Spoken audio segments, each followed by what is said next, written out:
Hi hello నమస్తే, నేను journalist Sai. రాష్ట్రంలో ఎన్నడూ లేని విధంగా దేవాలయాల గురించి చర్చ నడుస్తూ ఉంది. ఏ ప్రభుత్వ హయాంలో అంటే ఇప్పటివరకు చంద్రబాబు నాయుడు గారు దాదాపుగా 17 సంవత్సరాలు ముఖ్యమంత్రిగా చేశారు ఆయన. సో ఆయన హయాంలో ఆలయాల అభివృద్ధి ఎంతవరకు జరిగింది? ఇప్పుడు జగన్మోహన్ రెడ్డి గారు ఒక 5 ఇయర్స్ స్పాన్లో ఆలయాల అభివృద్ధి ఎలా జరిగింది? అసలు నిజమైన హిందువు ఎవరు? హిందువు అని చెప్పుకుంటుంది ఎవరు? ఇలాంటి అంశాలన్నీ కూడా మనతో మాట్లాడడానికి కొత్తపేట వైఎస్ఆర్సీపీ ప్రచార విభాగం అధ్యక్షులు సునీల్ గారు ఉన్నారు, మనతోటి మాట్లాడదాం. నమస్తే అండి. నమస్తే. ఈ మధ్యకాలంలో అంటే గతంలో మనకి ఆంధ్రాలో ఎప్పుడు కూడా కులాల మధ్య గొడవలు జరుగుతూ ఉండేవి. కులాల కొట్లాట్లు మనం చిన్నప్పటి నుంచి చూస్తూ ఉన్నాం, విన్ను ఉన్నాం. కానీ ఫస్ట్ టైం ఇప్పుడే అనుకుంటా బహుశా మతాల గురించి మనం కొట్లాడుకునే పరిస్థితి వస్తుంది. అంటే ఒకప్పుడు మన ఊళ్ళో ఏడకెళ్ళినా మీరు ఏమవుతుందని అడిగేటోళ్ళు. ఇప్పుడు ఏందో కొత్తగా ఈ మతాల ప్రస్తావన వస్తుంది. అసలు హిందువు అని ప్రూవ్ చేసుకోవాల్సిన పరిస్థితి వస్తుంది. మనం నిజంగా మాట్లాడుకుంటే ఎవరి హయాంలో ఆలయాల అభివృద్ధి జరిగింది? ఎవరు నిజమైన హిందువు, ఎవరు హిందువు అని చెప్పుకుంటున్నారు? అసలు నిజానికి ఈ రాష్ట్రంలో ఒక మనిషి ఒక 10 మందిని అట్రాక్ట్ చేసి కొన్ని వందల వేల మందిని ఒక వైపు నడిపించగలిగే శక్తి పొలిటీషియన్స్కి ఉంది.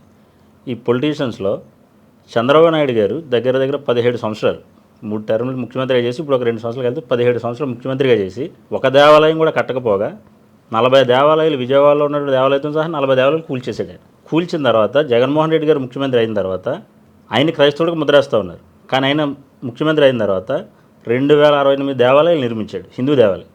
ప్లస్ చంద్రబాబు నాయుడు గారు కూల్చినట్టు 40 దేవాలయాలు కూడా నిర్మించాడు 5 సంవత్సరాల టర్మ్లోనే. మరి దాన్ని బట్టి చూస్తే ఇతను హిందూ అని చెప్పుకుంటున్నటువంటి ఒక నాస్తికుడు చంద్రబాబు నాయుడు. ఈయన హిందూ కాదు, ఒక నాస్తికుడు కాబట్టి 40 దేవాలయాలు కూల్చేశాడు. ఈయన హిందూ అని ముద్ర వేసుకుంటున్నాడు. కానీ ముద్ర వేసుకోకుండా హిందువులకి అన్ని రకాలుగా సౌకర్యాలు కల్పించింది జగన్మోహన్ రెడ్డి గారి ప్రభుత్వం. ఇదే జగన్ గారు ఎక్కడ దేవాలయాలు కట్టడమే కాక ఇతర దేశాల్లో, యాక్చువల్లీ ఇప్పుడు మన దేశాలు ఉన్నాయి, మనకి ఇక్కడ హిందూయిజం ఎక్కువ. సో హిందూ దేవాలయాలు కట్టడం పెద్ద గొప్ప కాదు. పక్క దేశాలు ఉన్నాయంటే అవి ముస్లిం దేశాలు లేకపోతే క్రిస్టియన్స్ ఎక్కువగా ఉండే దేశాలు. అక్కడ ఏరియాల్లో కూడా మన ఇండియన్స్ వెళ్ళి అక్కడ ఉన్నారు కాబట్టి అక్కడ వాళ్ళు ఈ దేవుళ్ళని ఆరాధించుకోవాలి, మన వాళ్ళు అక్కడ ఉన్నారు కాబట్టి అక్కడ కూడా ఇక్కడ నుంచి ఫండ్స్ ఇచ్చి అక్కడ దేవాలయం కట్టించిన చరిత్ర కూడా ఒక జగన్మోహన్ రెడ్డి గారికి మాత్రం ఉంది. ఓకే. అయితే ఎందుకంటారు అంటే ఇందాక మనం ఆడుకున్నట్టు గతంలో ఇట్లాంటి మతాలు ఇవి లేవు, ఇప్పుడు ఎందుకు ప్రత్యేకంగా అంటే కూటమిలో బీజేపీ ఉంది కాబట్టి ఇవన్నీ అవుతున్నాయి? ప్రత్యేకంగా ఎందుకు వస్తుందండి? ఇది ప్రజలకి పరిపాలన చేయడం రావట్లేదు వీళ్ళకి. ఇక ప్రజలకి ఇచ్చినటువంటి మేనిఫెస్టో అబద్ధ మేనిఫెస్టో ప్రజలకు తెలిసిపోయింది. గతంలో చంద్రబాబు నాయుడు గారు వచ్చినప్పుడు పశువు కుంకుమని వచ్చాడు, జనాలు ఆయన కారం రాసి పంపించారు. ఇప్పుడున్న మేనిఫెస్టో తీసుకొచ్చాడు సూపర్ 6. ఇది 6 నెలలకే ఫెయిల్ అయింది. సూపర్ 6 కాస్త 6 మంత్స్కే ఫెయిల్ అయిపోయింది. ఫెయిల్ అయ్యేసరికి ఏం చేశాడు ఈయనంటే, ఇక జగన్మోహన్ రెడ్డి గారికి 40% ఓట్ బ్యాంక్ ఉంది. ఆయన మీద ఏ ముద్ర వేసినా సరే ఆయన ఏం చేయలేకుండా 40% ప్రజా ఓట్ బ్యాంక్ ఎప్పుడైతే ఉందో ఇతను డీగ్రేడ్ చేయాలంటే ఇక మనం ప్రజల్లో ఈ స్కీమ్స్తో వెళ్తే ఇతను డీగ్రేడ్ చేయలేం. ఎందుకంటే జగన్మోహన్ రెడ్డి గారు ప్రతి అకౌంట్కి ₹1 కమిషన్ లేకుండా ప్రతి ఒక్కడికి ఆయన స్కీమ్ ఫుల్ ఫ్లెడ్జ్డ్గా వెళ్ళింది, ఎంత పెడితే అంత. చంద్రబాబు నాయుడు గారు అలా లేదు. ఈ లేకపోయేసరికి ఇది ఏం చేసుకుంటాడంటే దీన్ని కప్పిపుచ్చడం కోసం వెంకటేశ్వర స్వామి తీసుకొస్తాడు, లేకపోతే లడ్డు అని తీసుకొస్తారు. ఇప్పుడు రీసెంట్గా రఘురామకృష్ణరాజు గారు ఏమో శ్రీరామచంద్రుని తీసుకొచ్చారు. ఇక వీళ్ళ ఇష్టం, హిందూ మతాలు తీసుకొస్తారు, దేవుళ్ళు తీసుకొస్తారు, ఎవరైనా తీసుకొస్తారు. ఓకే. వీళ్ళ పబ్బం గడుపుకోవడం కోసం, వీళ్ళ అధికారాన్ని చలాయించడం కోసం ప్రజలకు ఏమీ చేయకపోగా దేవుళ్ళని తీసుకొచ్చి పబ్బం గడుపుకునే ప్రయత్నం. ఓకే. సో మన గతంలో దీంతో పాటుగా ఇంకో కీలక అంశం, ఇప్పుడు ఇంత ఆలయాలకు పైన ప్రేమ ఉందని చెప్తున్నారు కదా. గతంలో వైఎస్ఆర్సీపీ హయాంలో అతను సినిమా యాక్టర్ పృథ్వీ అనే అతనిది ఒక ఆడియో లీక్ అయింది. అప్పుడు అతను ఎస్యూబీసీ ఛానల్ చైర్మన్ ఏదో, వెంటనే నో టైం ఆయన సస్పెండ్ చేసేసాం. కానీ ఇప్పుడు ఈ ప్రభుత్వ హయాంలో వస్తే ఓన్లీ ఆయనదే కాదు, మనకి సూపర్ 6గా నెలకొక వీడియో మనకు వస్తున్నాయి. సో వాళ్ళపైన ఒక్కళ్ళపైన ఇప్పటి వరకు యాక్షన్ తీసుకుంది లేదు, నోటీసులు ఇచ్చింది లేదు. ఎందుకు ఈ ప్రభుత్వం వాళ్ళని అలా స్పేర్ చేస్తుంది? అసలు బిఆర్ నాయుడు అనే వ్యక్తి ఇతను ఈ ఎలక్షన్ ప్రభుత్వం అధికారంలోకి రాకముందే ఎవరితో అయితే నేను లీగల్ కాంటాక్ట్లో ఉన్నాడు ఆమె లెటర్ రాసింది చంద్రబాబు నాయుడికి. ఆ లెటర్ రాసింది వచ్చింది, అందరూ కూడా చూసాం. ఆ టైంలో ఆ లెటర్ వచ్చినప్పుడు కూడా ఇతను అతనికి టీటీడీ చైర్మన్ ఇచ్చాడంటే దానికి ఆశ్చర్యం ఏంటి? ఇతను నాస్తికుడిగా ఏం చేసినా చెల్లుద్దనే కదా, అహంకారంతోనే కదా అతనికి ఇచ్చాడు. ఆ బిఆర్ నాయుడు గారు ఏమో ఎదరి నుంచి వాటేసుకోవాలి, వెనకాల నుంచి వాటేసుకోవాలి అటువంటి దాంట్లో మునిగిపోయినాడు. అతను టీటీడీ చైర్మన్ ఇచ్చి వీళ్ళు హిందువులకి ఇచ్చిన మెసేజ్ ఏంటి అసలు? రైట్. ఇక మీ నియోజకవర్గం గురించి మాట్లాడుకుందాం, కొత్తపేట నియోజకవర్గం. సో ఎలా ఉంది ఇప్పుడు పరిస్థితి అక్కడ?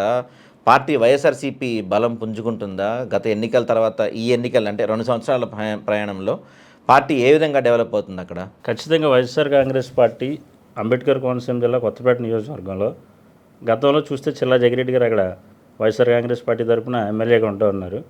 3 సార్లు ఆయన ఎమ్మెల్యేగా గెలిచారు. 3 సార్లు కూడా వరుసగానే గెలుస్తూ వచ్చారు.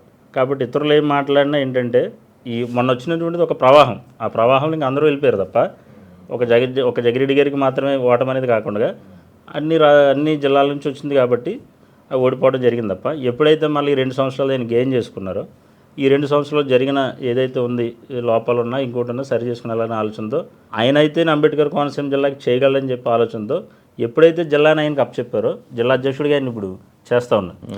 సో కొత్తపేట కాన్స్టిట్యున్సీని గెలిపించుకోవడమే కాకుండా మిగిలిన నియోజకవర్గాలను కూడా గెలిపించే ప్రయత్నంలో మొదటి వరుసలో చిల్లా జగిరెడ్డి గారు ఉన్నారు. ఓకే. సో అందుకని మీరు ఇంకోటి అబ్జర్వ్ చేయండి, కోనసీమ జిల్లాలో మిగిలిన ఎమ్మెల్యేని ఎవరు టార్గెట్ చేయరు. తెలుగుదేశం పార్టీ వారు కానీ జనసేన పార్టీ వారు కానీ జగిరెడ్డి గారు ఏం చేసి టార్గెట్ చేస్తారు. కారణం ఈయన జిల్లా అధ్యక్షుడిగా ఉండి పార్టీని ఎప్పుడైతే స్పీడప్ చేస్తున్నాడో సో జగిరెడ్డి గారిని టార్గెట్ చేయాలని ఆలోచనతో ఈయన ఏం చేసినా ఆయన టార్గెట్ చేయాలని చూస్తున్నారు. అక్కడే మనం చెప్పొచ్చు. ఓకే. ఇంకా అంటే ప్రధానంగా కొత్తపేటలో ఈ 2 ఏళ్ల పరిపాలనలో ఎలాంటి అక్రమాలు జరుగుతున్నాయి, వాటిపైన వైసీపీ ఏ విధంగా పోరాటం చేస్తూ ఉంది? అక్రమాలు అనేది యాక్చువల్గా అసలు దేవస్థానాల గురించే మాట్లాడదాం. వాడపల్లి దేవస్థానం ఉంది, ఇప్పుడు మన రాష్ట్రంలో తిరుపతి బాగా ఫేమస్. దానికి సరిపడే విధంగా దాని తలదన్నే విధంగా నేను అనను, కానీ దానికి సరిపడే విధంగా అక్కడ మా కొత్తపేట కాన్స్టిట్యున్సీలో వాడపల్లి 7 వారాలని ఇదని చాలా ఫేమస్. ఈయన ఉన్న 5 సంవత్సరాల అధికారంలో ఆ దేవాలయానికి ఎన్నో కోట్ల రూపాయలు తీసుకురావడం, అక్కడ పనులు చేయించడం, దాన్ని డెవలప్మెంట్ చేయడంలో కీలక పాత్ర పోషించారు. ఓకే. ఈయన పోషించి దాన్ని తయారు చేసి ఒక అద్దంలో తయారు చేసి పెట్టిన తర్వాత తెలుగుదేశం పార్టీ వచ్చి అక్కడ వ్యాపారాన్ని మొదలుపెట్టింది. ఓకే. అక్కడ గోవిందనామ స్మరణాల కన్నా టెంపుల్ చుట్టూ తిరిగితే మీరు గతంలో కూడా చూసి ఉండాలి, ప్రజల్లోకి వచ్చినాయి ఆ వీడి బైట్స్ అన్నీ కూడాను. ఆ గోవిందనామ స్మరణం కన్నా తిరిగే కన్నా ఆ చుట్టుపక్కల వ్యాపారస్తులు కేజీ 40 కేజీ 20 చెప్పులంతో ఆ వ్యాపార సౌండ్లు ఎక్కువ వినబడ్డాయి. ఓకే. వైఎస్ఆర్ కాంగ్రెస్ పార్టీ ఉన్నప్పుడు ఆ టెంపుల్ చుట్టూ గోవిందనామ స్మరణ మాత్రమే ఉండేది, ఇప్పుడు అంతా వ్యాపార రీత్యంగా మార్చేశారు దాన్ని. ఓకే. అలాగే చూసుకుంటే సత్యానందరావు గారు మద్యం, ఆ మధ్యలో మీరు ఇప్పుడు వస్తే స్టిల్ ఆ షాప్కి వెళ్ళి లైవ్లో కొంటే స్టిక్కర్ వేసిస్తారు దాని మీద. ఓకే. ఒక స్టిక్కర్ వేసిస్తే ఆ బాటిల్ ఎక్సైజ్ శాఖ వారు కానీ సివిల్ ఎవరైనా సరే బాటిల్ పట్టుకోకూడదు. ఓపెన్గా జరుగుతుంది ఇది మోసం. జగన్మోహన్ రెడ్డి గారి హయాంలో గవర్నమెంట్ రేటు పెట్టి గవర్నమెంట్ వ్యక్తులను పెట్టి సేల్ చేస్తే నాణ్యమైన మద్యం ఇస్తే తన నాణ్యమైన మద్యం అని చెప్పి రేట్లే ఎంఆర్పి రేట్లే లేకుండా రేట్లే కల్తీ చేసేసాడు ఈయన. ఇక మద్యం నాణ్యమైన మద్యం ఎక్కడ వస్తుంది? ఆ కల్తీ మద్యానికి మరలా ఆ స్టిక్కర్ పేరు చెప్తే 20 రూపీస్ ఎక్స్ట్రా. ఇప్పుడు లైవ్లో ఇప్పుడు ఎవరైనా ఒక వ్యక్తి వెళ్ళి తాగాలంటే వాడికి 20 రూపాయలు ఎక్స్ట్రా, వాడి పట్టుకెళ్ళి అమ్ముకోవాలంటే 30 రూపీస్ ఎక్స్ట్రా బాటిల్ మీద. సేల్ కావాల్సి తీసుకునే వ్యక్తికి దగ్గరే 20 రూపాయలు తీసుకుంటున్నారు ఎక్స్ట్రా, బయట అమ్ముకుంటానంటే 30 రూపాయలు. ఓకే. అసలు బెల్ట్ షాపులు పెడతానంటే బెల్ట్ తీస్తాను ఈయన.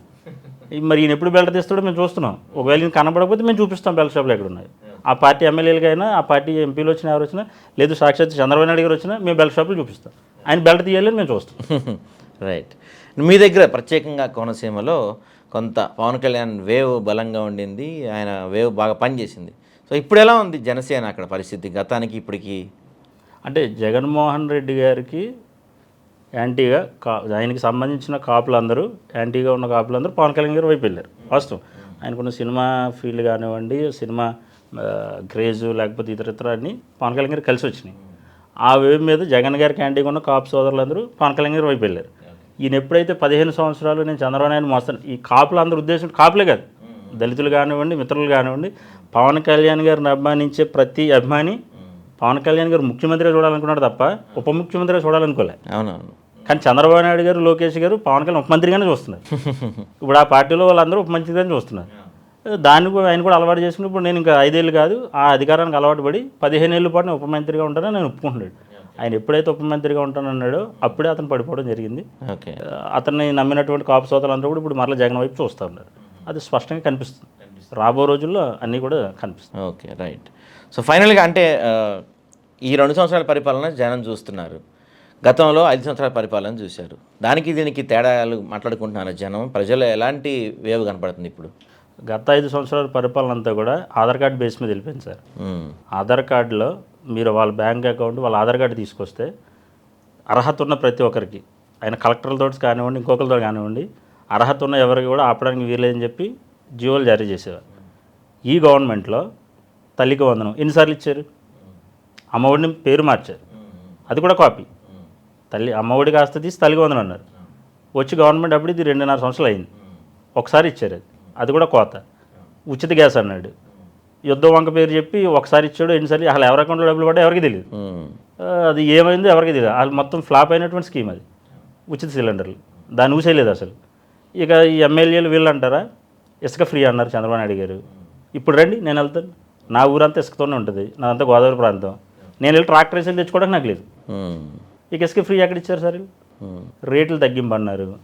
పోనీ వరదలు వస్తాయని చెప్పి వైఎస్ఆర్ కాంగ్రెస్ పార్టీ వాళ్ళు స్టాక్ పెడితే దాన్ని గవర్నమెంట్ వచ్చిన తర్వాత దాన్ని కూడా ఫ్రీగా ఇవ్వకుండా అమ్ముకుని సొమ్ము చేసుకున్నటువంటిది పార్టీ తెలుగుదేశం పార్టీ. ఆ లోకల్ లీడర్ బండారు సత్యానందరావు గారు. ఓకే, వీళ్ళంతా స్కామ్ చేసి ఇటు మద్యం స్కామ్ చేస్తున్నారు, మట్టి తోలేస్తున్నారు, ఇసుక స్కామ్ చేస్తున్నారు. వీళ్ళు స్కాములు చేస్తూ స్కాములతో నిండినటువంటి పార్టీ తెలుగుదేశం పార్టీ, స్కీములు ఉన్న పార్టీ వైఎస్ఆర్ కాంగ్రెస్ పార్టీ. ప్రజలు కూడా ఇప్పుడు స్కీముల వైపు చూస్తూ ఉన్నారు. మరలా జగన్మోహన్ రెడ్డి గారికి అవకాశం ఇవ్వడం కోసం సిద్ధంగా ఉన్నారు. Right, thank you.